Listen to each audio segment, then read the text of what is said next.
Hello, my name is Michael Jones and I'm here to present to you another bumper episode of the World Ranking International Football Podcast, where myself and Kenyan journalists Njiru and Alasdair Howorth will preview the semi-finals of Afcon 2023, all while looking back on what has been a dramatic round of 16 and quarter-finals. Later on, I'll be joined by Japanese football fanatic Mubarak Alkubaisi to similarly go through the knockout games in the 2023 Asian Cup, with a very special interview with Kyrgyzstan forward Joel Kojo, who scored the team's equaliser against Oman in the last group stage game, which sent Indonesia through as a result and has made him a hero over there. If you enjoy what you hear, please follow us on our socials. We're on X, TikTok and YouTube at World Ranking Pod, and on Instagram at World_Ranking Pod. But for now, please sit back, keep working, driving, commuting, running, or whatever else you do when you tune into a podcast, and enjoy.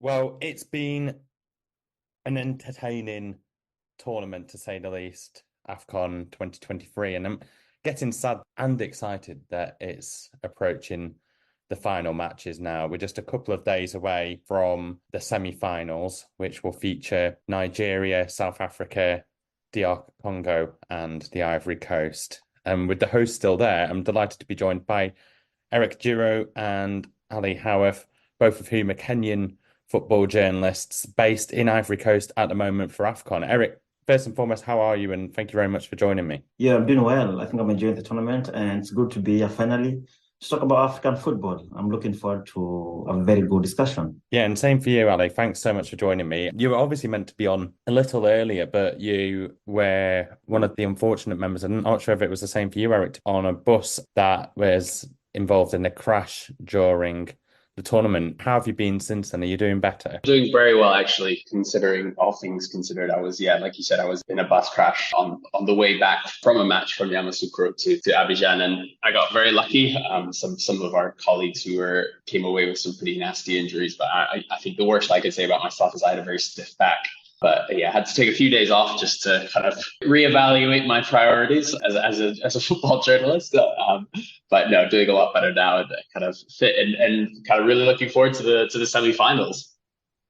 Yeah, absolutely. We'll get on to that shortly, but I hope it's not hindered your love for African football. But yeah, just coming back to you, Eric, on that, how has the tournament been in Ivory Coast? What's your experience been like as a reporter there? And how many Afcons have you done before? Is this your first one that you've been to on location? Well, yeah, this is my first one I've done before. I was in Qatar for the World Cup, so you can imagine we're coming from one of the best organized Afcon World Cups ever, and probably being held in the same city, you can imagine how the vibe was. And now coming to Afcon, obviously we had expectations and we knew what to expect. But I do think this Afcon, the way people are saying it's the best ever, I think it's really like, let's say, superseded our expectation. We're enjoying the matches, we're enjoying the vibe, the fans, the players. I think everyone we see here is enjoying. Even the referees, I'm sure if you ask them, they're enjoying the games because probably they're having their best AFCON. And I feel this is probably the best that it could get. And we are still yet to go to Morocco. They have to come to Kenya in 2027. I can say I am enjoying. I'm feeling this was the best time to make my debut at the Cup of Nations because I think I'm going to remember it forever.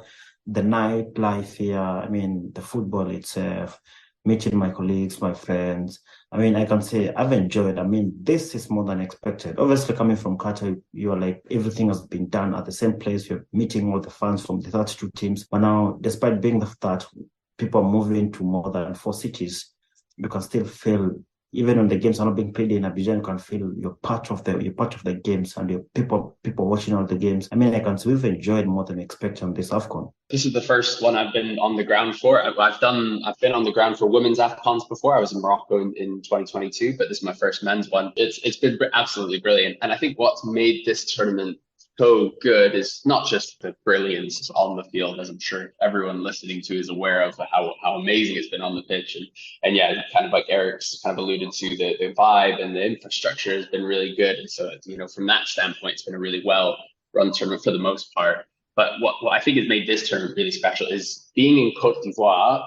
I think a lot of people don't appreciate the size of the continent of Africa and how difficult it is to travel. I heard one stat coming into this tournament that I think it was an Algerian colleague mentioned it. He was saying that Algiers is closer to London and to Moscow than it is to Abidjan. And so it gives you a kind of a sense of the size and the distances that fans have to travel. And so usually at AFCONs, one of the disappointments is when it isn't a home team playing, we see empty stadiums and we struggle to get fans. And now Cameroon did better at that just because Cameroonians love their football. And Ivorians are the same. You get a lot of neutral Ivorians coming into the stadiums, picking a team to support and going with them. But it's also the first tournament since I would say about 2008 where you've been able to have thousands and thousands of fans coming from other countries because of where it is. Cote d'Ivoire is an incredibly diverse country. It's a country that kind of has, particularly thinking about pre-colonial times, pre kind of nation state time before it became a country, you had all these kind of hundreds of different people groups all kind of intermingling across West Africa. So here, you struggle to find an Ivorian who isn't related to a Malian or a Guinean or a Burkinabe. And so everywhere you go, there are Malian fans, there are Burkinabe fans, there are Guinean fans, and there are Guinea-Bissau, Senegal. And so all these teams have been able to bring loads and loads of fans. So it's just made it a really, really exciting environment, whereas usually it's great when the home team plays, but when they don't, it's a bit lame. The atmosphere isn't as great, whereas this tournament, it's been brilliant. I think what's been really good for those fans is, although a lot of teams have probably had underwhelming experiences, that there has been so many goals. I think I saw a statistic that said during the round of 16, it had already overtaken AFCON 2021 in terms of the number of goals scored for the whole tournament. But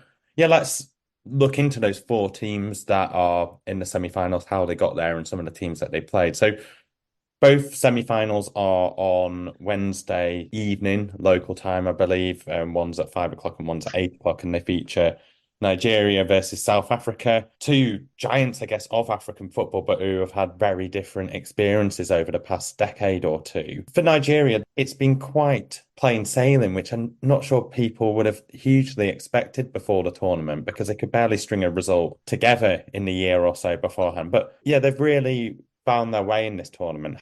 Yeah, exactly. I was telling some guys yesterday that I think Nigeria have been improving game by game. I think the game that they played the first day, the early kickoff, that was on a Sunday after the start of the tournament. They were not that convincing, but as the tournament has been progressing, I think they're improving, like they're creating more chances, they're becoming exciting.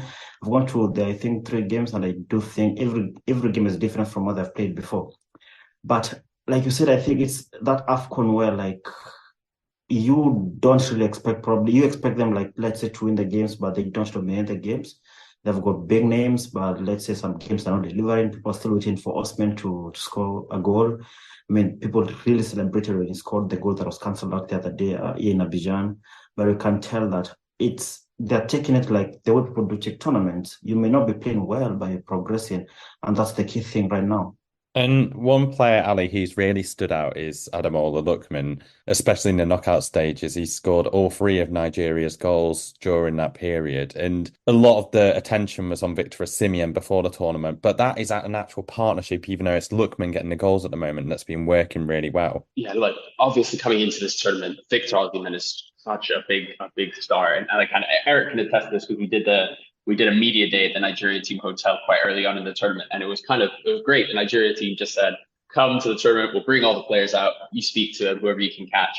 And it was kind of all the players were in these 2 rooms in the hotel. And you could kind of just essentially grab anyone and try and chat to them if you want, except for Victor Osimhen. He was off in his own room in kind of like a little throne that he was being interviewed by Emmanuel Adebayor before anyone could even try and speak to him. And so all the attention has been on Victor Osimhen. And I think if you look with quite a casual eye, you say, okay, Victor Osimhen, 1 goal at this tournament, tap and header against Equatorial Guinea. I think he's had more chances than anyone else at this tournament. He's had a really poor tournament. But when you watch, and particularly watching him live, you get a sense of how good he is. Like just his movement, the kind of way he draws in defenders, the way he hassles defenders. He works so unbelievably hard. And when we saw against Cameroon, he created their opening goal by tackling Gonzalez and then playing it through to Ademola Lookman. You see the goal they scored against Angola. The first one, it's Moses Simon beats his man, past Ademola Lookman, great finish. But Osimhen takes away both centre backs with a great run that frees up all the space for Ademola Lookman. And so I think Osimhen has been fantastic despite not scoring the goals. But I think Ademola Lookman has been probably the revelation of the tournament for Nigeria outside of Stanley Nwabali, their goalkeeper. I remember, it was that game against Cameroon. I think I even tweeted about it 1 minute in, saying I think Ademola Lookman is going to have a really good game here. And it was because within 30 seconds of the kickoff, Cameroonian guys ran past him with the ball, and he just grabbed him and threw him to the floor. And you could just tell that he had this kind of angry energy about him, and he really was really up for it. And that was the game he scored a brace. I think at this tournament, he's also got the highest expected assist. So he's kind of shown that he's become a really, really creative player. And I think Nigeria for a long time have had this dearth of center forwards, real attacking talent, but they've struggled to find the creativity. I think they've really struggled to replace John Obi Mikel since he retired. But out wide, last tournament, it was Moses Simon who really kind of burst onto the scene as the winger of choice. And he's kind of knocked down that one right wing position. And Ademola Lookman has come into this tournament and has really taken charge of that left wing, and he's been brilliant. Teams are finding it quite hard to penetrate through the Nigerian defensive midfield and obviously the defense. And I think as far as Nigeria, let's say they're not getting the numbers on board. Yes, Osman and the other guys are. I think I like that they're playing well, but we will not see the numbers, you'll not see the goals on board. But when you're on the stadium, in the stadium, you can feel they're dominating, they're taking to the stadium. And I do think that defensive midfield has been working quite well, because I think one of the ways that you can be able to win Afcon is being defensively good.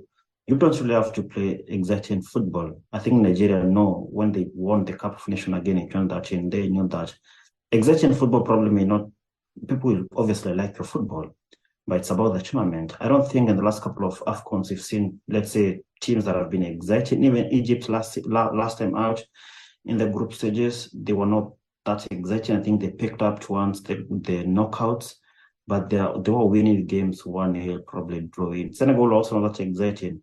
And I do think getting the defensive midfielders playing your game properly has been helping Nigeria and the other teams who they're not exciting going forward. They're getting the points on board. And I think that's the key thing. Definitely. And South Africa also haven't conceded since match day one, which I guess would reinforce your point. Ali, when you look at South Africa, they've been on some journey to get to this semi-final following that 2-0 defeat at Mali. I think this is the best performance in Afcon since 2000. But yeah, they have been truly outstanding. And I do think one of the things Hugo Bruce has done really well in charge of the Bafana at the tournament is make them exciting to watch whilst having that good defence also. And they must be just riding such a wave right now. I think I work with a lot of South Africans, and there were very, very few of them who had any kind of excitement coming into this tournament. I think South Africa as a football institution has been really badly managed over the last kind of 20 years. Like you alluded to it, it's been since 2000 that they got to the semi-final. And you think 96 they won it, 98 they got to the final, 2000 they got to the semi-finals. They've never been back since. So it's been kind of a hallowed institution that has been, really, really badly mismanaged since that kind of brilliant golden generation of the 90s. If you say compared it to that team of the 90s, it doesn't hold a candle in terms of the individual quality. You don't have players like Benny McCarthy, Lucas Hadebe, Mark Fish, Neil Tovey, these brilliant legends of the game. But what you have is this team that is all built of a core of players who play for one team, and that's Mamelodi Sundowns. 8 of the players who started the last 2 games play for Mamelodi Sundowns. And for those who don't know Mamelodi Sundowns, serial PSL winners, Premier Soccer League winners in South Africa. And as Eric can attest to, they are a brilliant footballing team. In Rulani Mokoena, they have one of the most progressive coaches on the planet. He's kind of the South African Guardiola. And so when you don't have a star-studded team, it's all about the unit. It's all about the relationships. And if you have 8 players who are starting, plus Percy Tau, who used to play at Sundowns, all know each other, all can play together, you get some of that kind of, they would call it Shushan football, brilliant interchange, great relationships, and then a solid, their entire back 5, including Bronwyn Williams in goal, all play for Sundown. So I think that's what South Africa have going for them, is they have this kind of really, really strong unit. And they've been really good over the last couple of years. They were really unlucky not to get through to the final round of qualifying at the World Cup. Ghana got a very, very dodgy penalty to knock them out. And up until the kind of World Cup qualifiers just before the Afcon, where they lost surprisingly to Rwanda, I think they'd gone 14 games unbeaten coming into the tournament. So they have actually been quietly really, really doing well and kind of on a real upward trend. But finally, the other thing that they have is Hugo Bruce. He is a brilliant, brilliant manager. He's won the AFCon with arguably the worst team to have ever done it in 2017 Cameroon, where 8 players prior to the tournament walked out on the team, including Joel Matip. And he still, they players like Christian Bassogog was player of the tournament. No one had heard of him outside of Cameroon before that tournament. So I think in Hugo Bruce, they have a manager who doesn't take any nonsense from the federation. He's one of those guys who says, if there's any interference, if there's anything you do, I'm out of here. I'm not going to even work with you. And so I think the combination of having this core of Sundowns players and a brilliant manager has kind of taken them really, really far. On that note, Eric, do you think Hugo Bruce and South Africa, I guess they've achieved more than what anybody will have expected before the tournament, but can they go further, do you think, and beat Nigeria? And if so, what will they have to do to beat Nigeria? Well, I think going by what we've seen so far, I think the 4 remaining teams, I think any team have a big chance to win the Cup of Nations. I think South Africa, the game they played in Morocco, I think a lot of people expected Morocco to win that game. But I think the way they are able to contain that pressure and being able to take the game to the full time, taking the game to extra time, because even last night when they played, you could feel that there's something coming from them. There's something coming from them. Cape Verde, yes, they watched the game more. At some point, you felt that, Cape Verde could get a couple of goals here. They could get the points. But I think South Africa, when you get the semis, I think, and this AFCON, the way it's been, I think anyone feels now they can get it. Because if you can be able to get this game to extra time, that's one of the killer plan for teams in this tournament. If you're able to get to the semi-finals, to the extra time, your ability to win is quite high. We've seen teams like Croatia doing that at the World Cup twice now, going to extra time and penalties and winning the games and finishing third and second at the World Cup twice. For South Africa, I think where they are now, they no longer doubt themselves. I mean, when they played Mali the first game, they played Tunisia, they drew. Probably they're not exciting against Tunisia, but I think by now where they are, they should be able to believe in themselves. And now going to the semis, they play Nigeria. We've seen Nigeria are beatable. They can concede goals. I mean, you are able to get the win over them, over Nigeria. I think this one now, I can't say that Nigeria probably, let's say, 70% favorites to win this. I think Nigeria, let's say, 55% favorites and South Africa 45%. I think this can go either way. And in the final, the only thing they should avoid going forward is probably Ivory Coast because of that home support. But I do think for Nigeria and for DR Congo, it could go either way as far as their defense is compact here again. Yeah, Ali, just before we move on, is there any battles in particular you're looking out or looking forward to in this tie? Yeah, I mean, obviously the big question from a South African perspective is 2 things. I think one is, can you manage Victor Osimhen? Seeing if Greg Kakana and Mvala can kind of manage him in the way in which he occupies defenders, and can they get help because they only play with a 2-man midfield, and both Sithole and Morena have played so much football, and then they just play as a 2. Can they give them the support to occupy an Osimhen? Because Nigeria don't really play with someone in behind Osimhen. It's kind of the 2 play out wide and try and come inside next to him. So I guess for me, those are the kind of combinations that I'm going to be looking at. And then the other big question for South Africa, and the one thing that they are missing, is a really good centre forward. It was a huge loss to the team when Lyle Foster decided to pull out of the tournament, due to his mental health. He'd been having a brilliant season at Burnley, really, struggling Burnley side. And Evidence Makopa, look, he's a big lad. And I think, he does a job, but he really lacks the quality, he lacks the touch, the kind of link-up play that someone like Lyle Foster would have. And so I think for me with South Africa, they're not going to score more than 1 goal, maybe a goal from a set piece. Morena has brilliant quality in terms of delivering that, but they don't have a goal scorer. They have players who are creative, like Tau, like Zwane, but they don't have a goal scorer. So for me, that's the big question for them is, can they contain Osimhen, and then can they actually put away any chances that they create? No, it'd be fascinating. I've really enjoyed Themba Zwane in this tournament. I couldn't believe he was 34 when I started doing some research on him as well, because I'd not heard of him really before, but he's been fantastic, and I'm aware he's a very big player in South Africa too. Now, moving on to the second semi-final, I think we can't not talk about Ivory Coast for any longer now, because their journey here has been ridiculous, quite stupid. I mean, they had a really nice start. They beat Guinea-Bissau 2-0, but then a defeat to Nigeria and then that horrible defeat to Equatorial Guinea.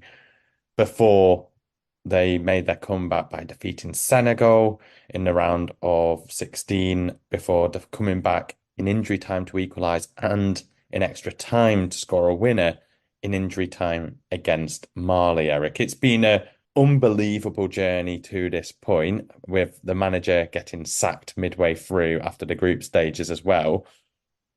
What is the reaction like in the country? Well, probably can look back and say that sacking of the manager helped them a lot. I mean, it gave them a motivation. But the locals here, every time they play, you can feel the country expects something. They are so up. I think it's good for the tournament, for us guys like being here, those countries progressing. It's giving Russia vibes in 2018 when they kept just progressing. Like, you could feel the home team is just getting going forward. And I think it's good for the fans. They're enjoying it a lot.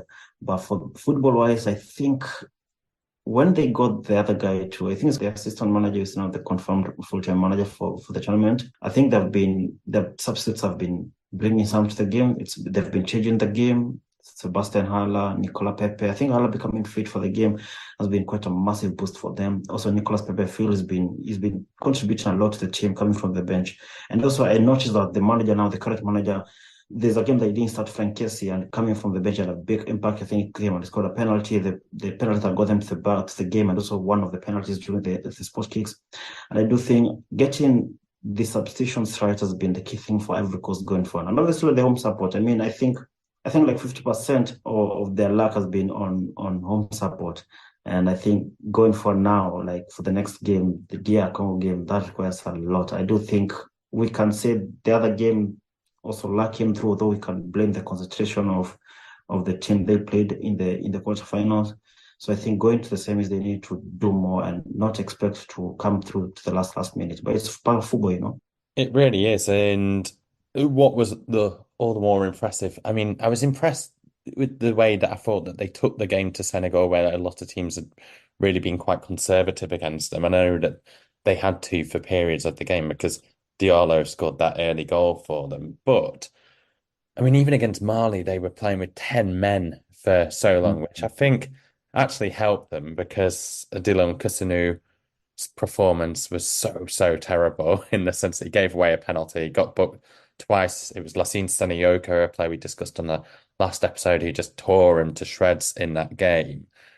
But Kusanu will be suspended now for the semi-final. So we are going to see a bit of a new look Ivory Coast at the back. Ali, how do you think they'll adjust to this, and how confident are you that they'll be continuing their journey in this tournament? Yeah, oh my goodness, Kosovo, what an absolute mare. And it's funny because he hadn't played a single minute in the group stage. Center back starting for Bayer Leverkusen, arguably one of the best teams in Europe this season. Fantastic ball playing, really physical center back, doesn't even get in the team. And then he comes in, has a brilliant game against Senegal, and has, like you said, one of the worst performances I've ever seen. Gave away one penalty, was lucky not to give away the first one, which I think would have been a penalty, but there was an offsides in it. I think in terms of absorbing that loss, it's not a huge loss for Cote d'Ivoire. They have so many good center backs. Willy Bolly came in the games, as did Wilfred Singo, who plays at Monaco. You've got Evan Ndika, who's really nailed down that one starting position. But you've got Diamande, who's had a brilliant season at Sporting, who started the first game. Look, they have so many center backs who can fit into this team and play there. I think for me, the biggest question for Cote d'Ivoire in terms of getting results is it's all about Simon Adingra and Sebastien Haller. As Eric said, it's been the substitutes that turned the games for them. And, in this last game, I was furious because Simon Adingra only came on in the 86th minute. Why has he not come on earlier? Why is he not coming? He's brilliant. And you have all these wingers, Cote d'Ivoire have, so many of these wingers who, for me, are the exact same. Pepe, Kwame, Boga, Bamba, all of these guys, they all are really good players, but they all want to dribble. They all want to take the ball out wide. They all want to commit defenders. They all want to take you on and cut inside. Whereas Adingra is the only one who really wants to play. And for Cote d'Ivoire, that's so important because at the moment, their only creative outlet is Seko Fofana, who's, again, had a really good tournament, but he's not someone who's got a great pass in him. He's a ball carrier, good at kind of driving up the pitch, whereas Adingra plays those kind of interchanges with him. So for me, everything about Cote d'Ivoire kind of it's hard to say anything tactically in terms of what will bring them success because the games they won have been absolutely bonkers, like you said, especially the last one was just unreal. No amount of tactical thinking will kind of prepare you for what they did against Mali.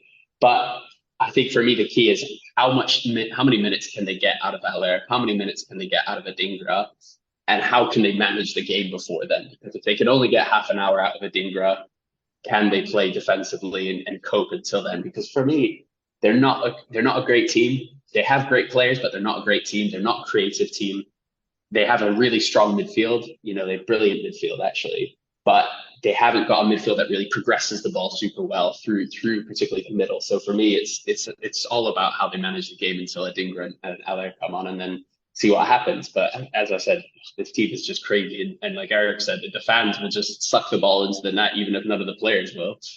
Yeah, that's the big question now is fitness. I think you may bring him early enough and then he's not able to complete the game, or the injury gets worse and now you miss him the next game. I think they just have to do it the first minutes without him, because the way I think if he's fully fit, I think they start him. Going by the last game, I think they should have started him, but it looks like he's not fully fit to start games.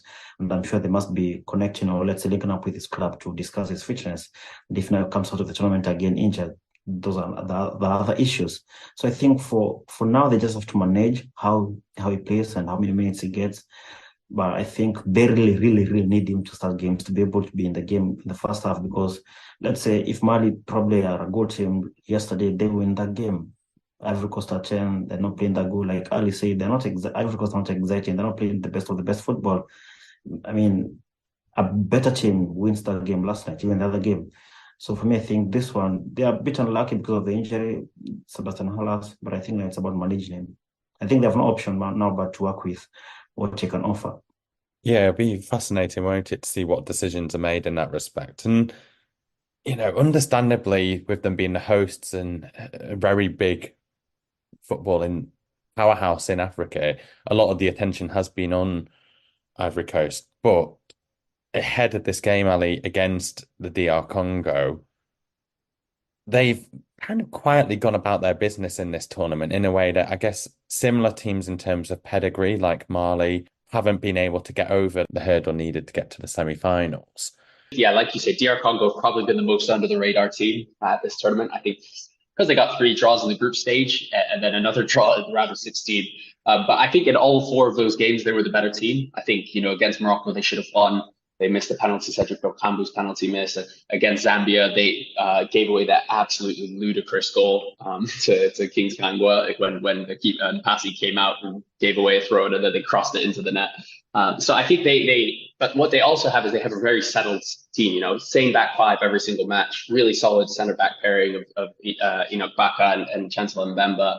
And then you've got Charles Piquet, who hasn't had a brilliant tournament, but has been solid, and Mutsami, who's been, in my opinion, been really excellent, kind of just holding the midfield, I guess, like water carrier kind of players to give essentially that front 4 as much freedom to play as they can. And they've got a brilliant front 4, like whether Gael Kakuta is fit, to play. I think he was, before he picked up his injury, he was probably the most creative player at this tournament, playing in that 10. But you think of the players they have, like players like, we all know Yohan Wissa at Brentford. He's had a brilliant tournament. Cedric Bakambu hasn't quite hit the ground running, but obviously has a huge amount of pedigree.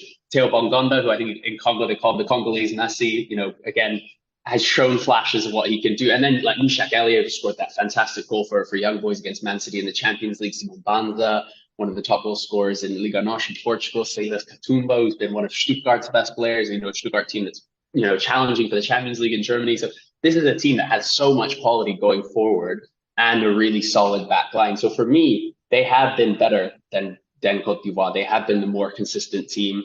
They've not got any huge superstars, but they've just got a real strong amount of really talented forward players. So for me, it's the question for them is, can they manage the occasion? Because what we saw with Mali is Mali were far better than Cote d'Ivoire. But, even before the red card, Mali were miles ahead of Cote d'Ivoire in terms of what they were doing on the ball. But they didn't manage the occasion. They couldn't manage the crowd. And so for me, they're going to be back inside the Stade Alassane Ouattara Stadium, in the Olympic Stadium. 60,000 fans are going to be there. Whether that's good for Cote d'Ivoire or not, I don't know. That's where they lost to Nigeria. That's where they got thrashed by Equatorial Guinea. But they will have a huge crowd. So for me, I think, DR Congo are a better side at the moment. They play better football. but can they manage the crowd? Can they manage the home support? That's the big question for me. We will find out the victors for both games after Wednesday. Ivory Coast DR Congo is the second game, and then there's a third place playoff on the Saturday before the final on Sunday evening local time. Eric, just my final question before you go is, I'm guessing you've got just about a week left in Ivory Coast. Do you think you'll stay around for a bit after the tournament as well?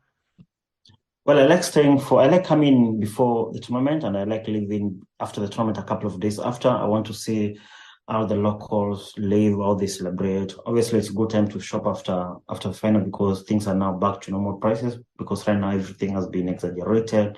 Same thing with Qatar. So I like coming in early to know your ways to the stadium, to the media center, to know your transport, your accommodation and stuff. And obviously after the final, I think I'm gonna stay for like 2 more days, and then I can fly back.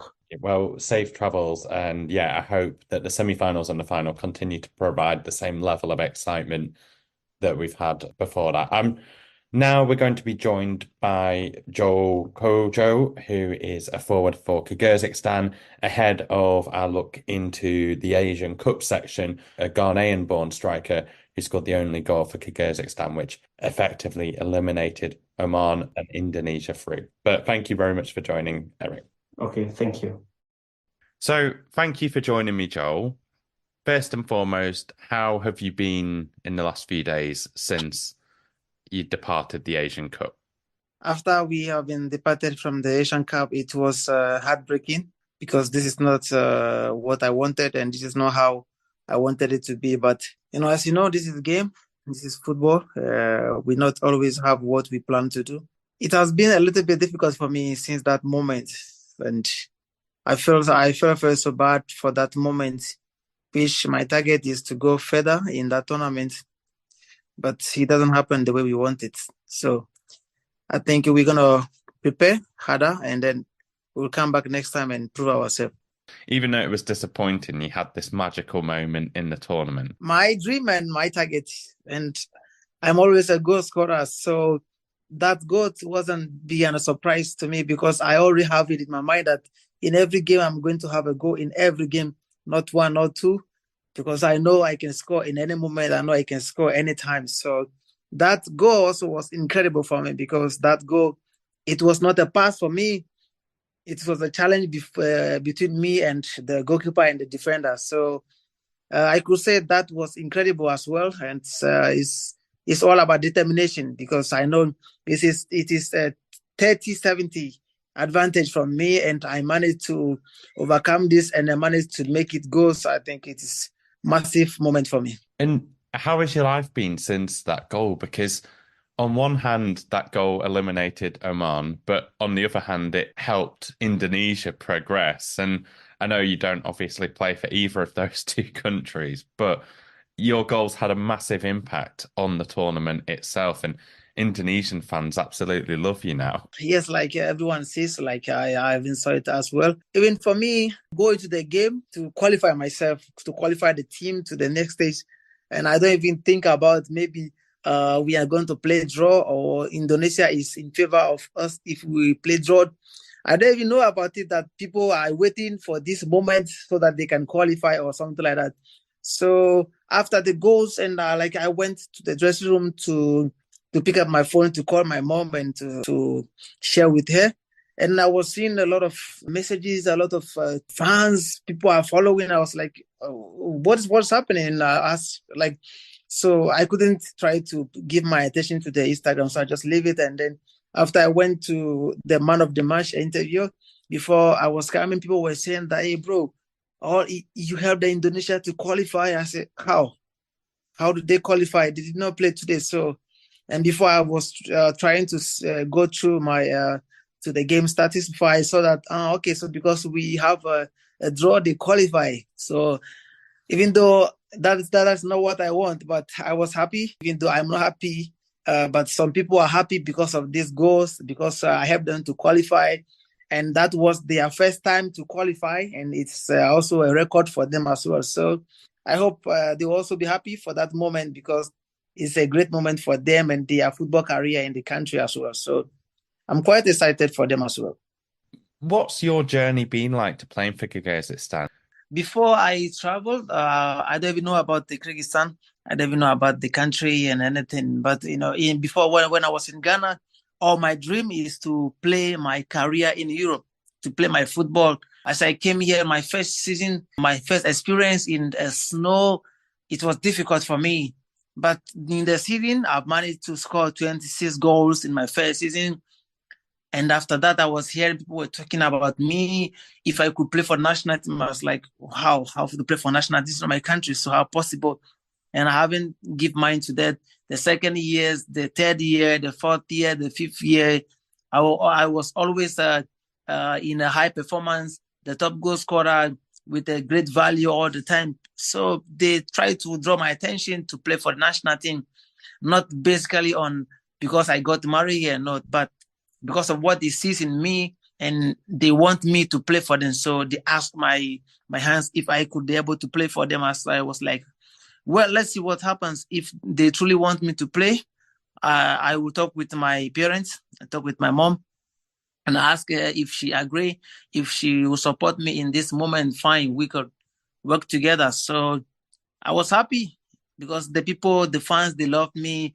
The football federation, they want me. So I was like, well, if they could give me this opportunity, then I could also try to help with what I can do to help the nation. Because on the second hand, also I got married here, so it will be quite a good for here as my second home as well, to play for the nation.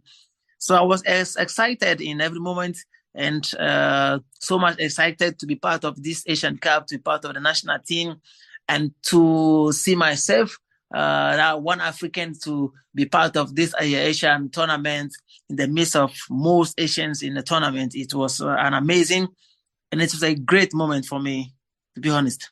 I guess just finally on that, so was it quite an easy decision at the time, or was there one part of you thinking, oh, I want to play for Ghana one day? Or when that call came, did you always envisage that, oh yes, I'd like to play for Kyrgyzstan? Well, not only for that. I wish to play for my country, Ghana. I wish to play for them. But, many great players could not have the opportunity to play for their nation in Africa. Why? Because our federation couldn't see that in the players, which they couldn't give attention, which they couldn't help the players to stay in the nation and to help the team.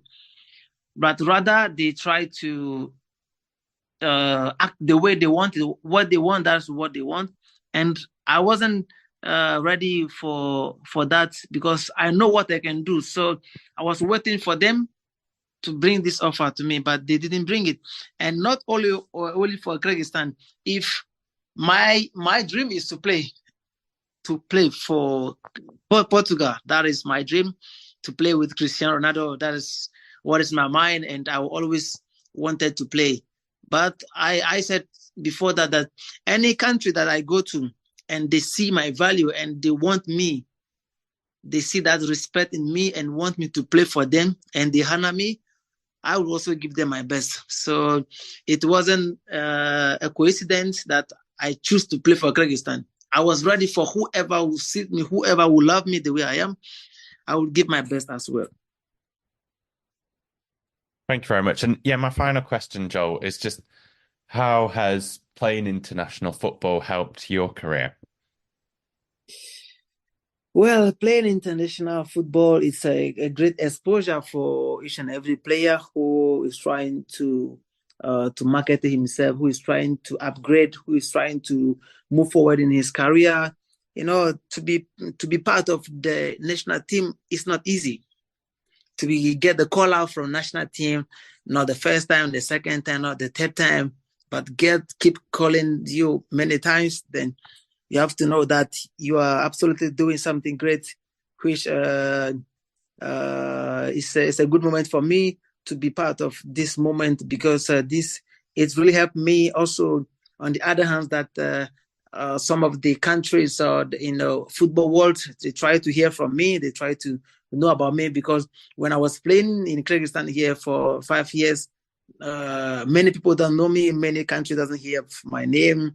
But throughout the national assignment, I could see that people trying to hear from me, people trying to know me, and then it's quite excited for me that the biggest journalist sites from Instagram, the 43, try to post me as well, try to broadcast me as well. So it's a great exposure for me to maintain this level and to go further.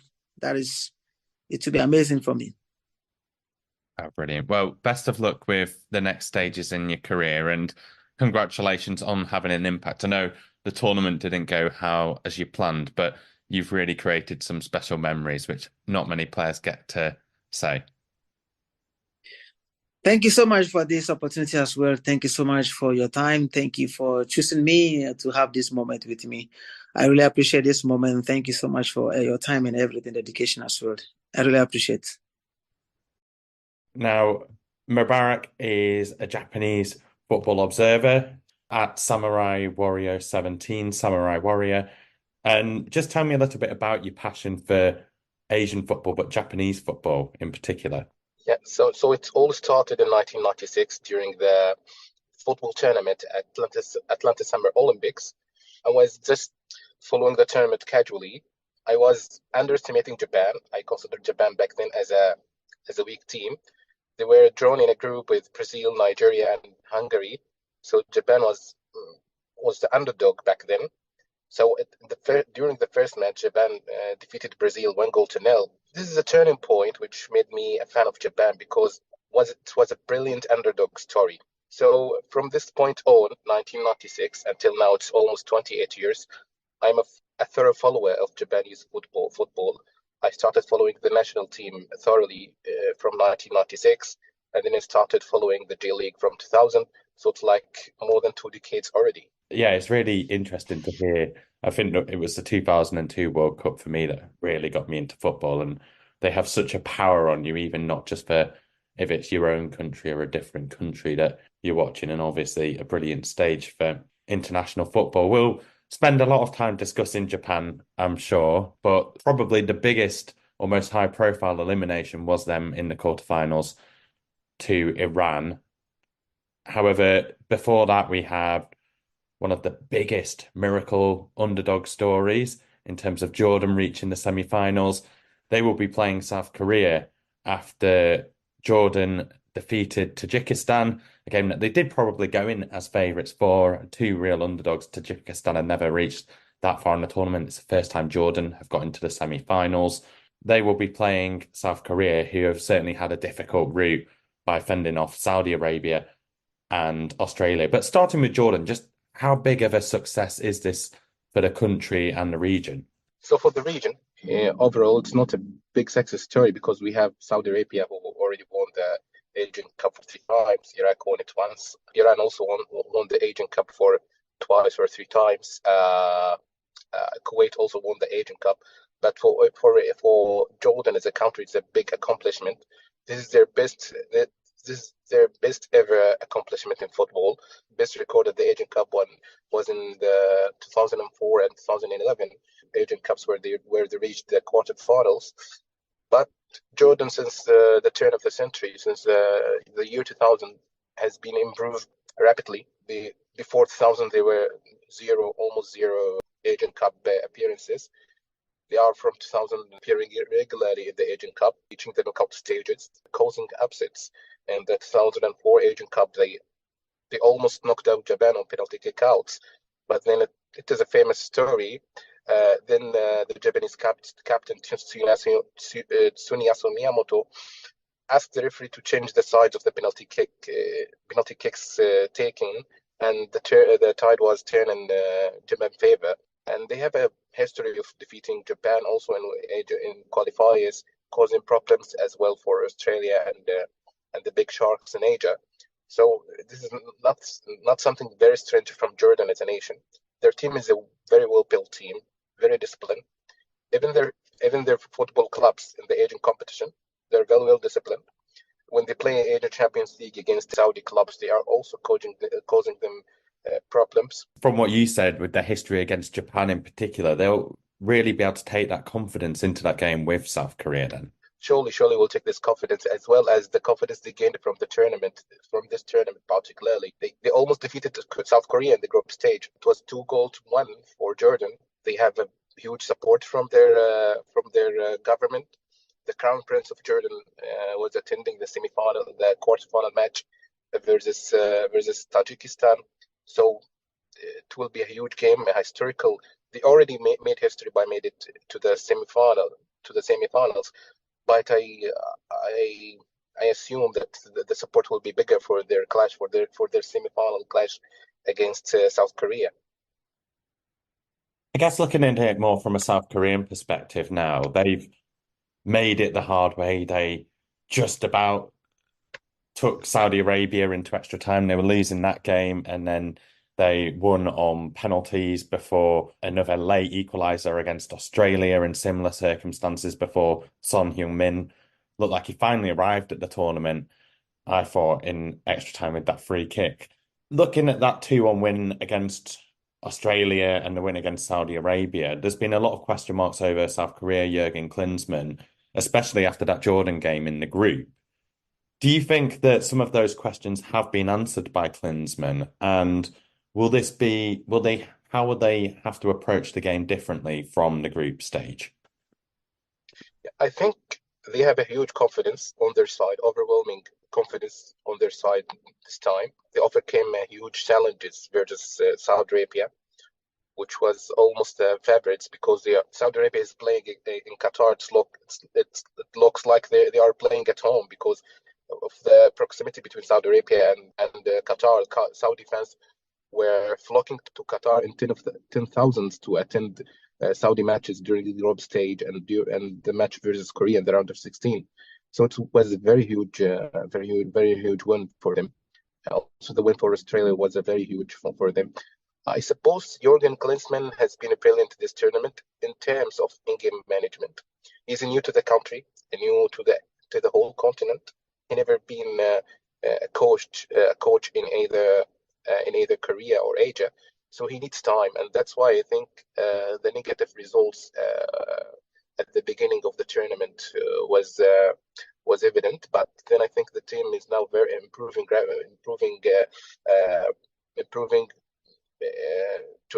to a huge extent. I think Jurgen Klinsmann just by the round of 16 clashes and the clash versus Saudi Arabia and the quarterfinal clash versus Australia is now beginning to figure out the team, the players' advantages and disadvantages, the strengths and weaknesses of the team collectively and individually. So I assume that he really turned the corner, and I think great things are to come for South Korea.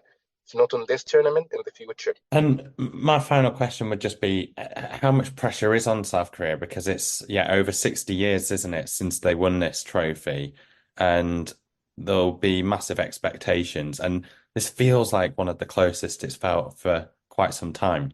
If South Korea is supposed to win a third Asian Cup in their history, it is this one.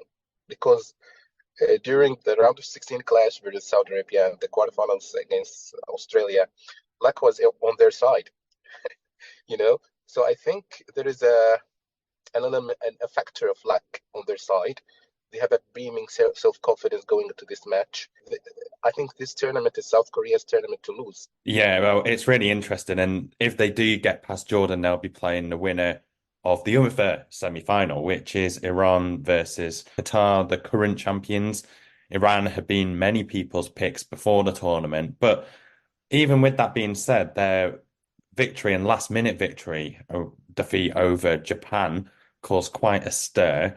What was your reaction to watching the game, and where do you think Iran got it right against Japan? I think what Jordan got to try to visit Japan is how to control the midfield and one versus one situations. So if you look back at the match versus Japan, every 50-50 challenge was falling Iran's way. They used their physical superiority versus Japan very brilliantly.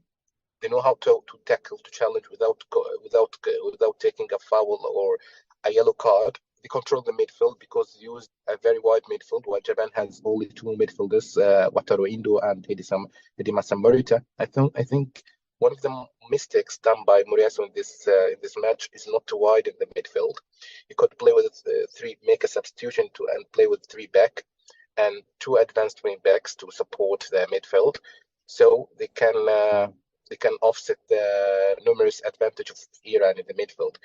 But Moriyasu didn't make any adjustment, and Iran, since the start of the second half, was holding the midfield, and it was all Iran way in this match. From a Japanese perspective, what's the reaction been like to Moriyasu after the defeat? Because Japan really were one of the success stories to some extent at the 2022 World Cup, but it's not been a tournament that's built on that legacy from what I've seen.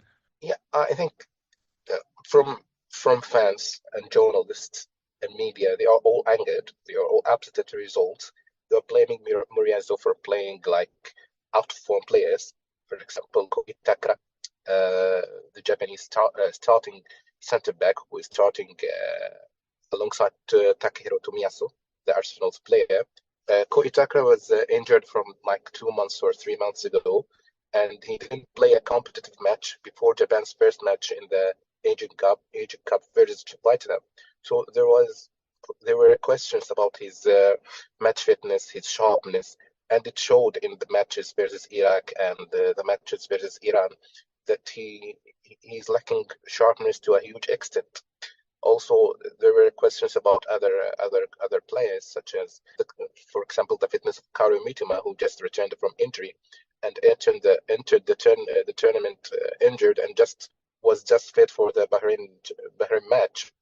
And also other players like Sugawara, Yukinari Sugawara and Hiroki Ito, the wing backs. There were also question marks about their qualities as wing backs, and to the extent that Moriyasu changed him after the Iraq defeat. And after Iraq defeat, he just made Maikoma as his starting right back instead of Sugawara, who was responsible of both of Iraqi's goal. And he also changed Hiroki Ito to Yota Nakayama. But then at the Iran match, he returned Hiroki Ito as the starting wing back. So there are many question marks about Moriyasu's management of the team in terms of players' fitness, form, and some people are saying that Moriyasu are just following hierarchy and not paying attention to form and fitness of the players. So this, in my opinion, and as I can recollect from other fans and media people and journalists' opinions, this is what killed Japan in this tournament.